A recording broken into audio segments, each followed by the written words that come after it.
Let's talk VA claims, specifically CMP exams after the claim is filed. Some things to do, right? There's a whole CMP series I have here on TikTok, as well as a Nexus series I just put out as well. But this is a quick to the point one as far as some things to do, right? Let's just start off with the first thing. You have to show up early. Again, Murphy's Law. What's going to go wrong will probably go wrong. You can't control your anxiety. You can't control the fact you have to deal with going to the VA for a VA claim and they're calling you in. And then on top of that, now you're rushing or things happen or the flat tire or all the things that could happen wrong, right? That's the day. Even if you live 5 minutes from the place, again, that's the day that something is going to happen, right? So be early. Be honest. This I always put in context with be uncomfortably vulnerable. And what that means is it's easy to talk about the stuff that's flattering, right? My knee pops out of socket, the shoulder makes a noise, I got injured jumping out of an aircraft. But there's nothing flattering about talking about mental health. There's nothing flattering about anxiety or crippling disability.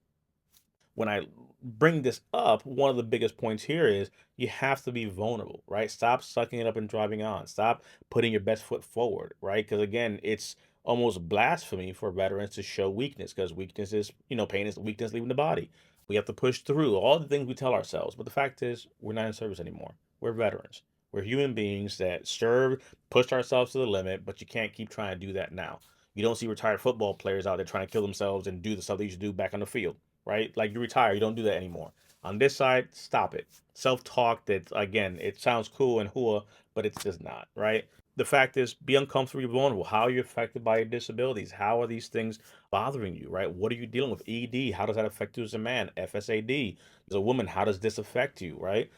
Being vulnerable and being able to speak about that, the unflattering aspects, that's the hardest part for a veteran, to be able to speak about things that are not flattering and put you in a good light. Again, you're never going to see the examiner again. You'll never see that person walking down the street. Make a point to just tell the truth.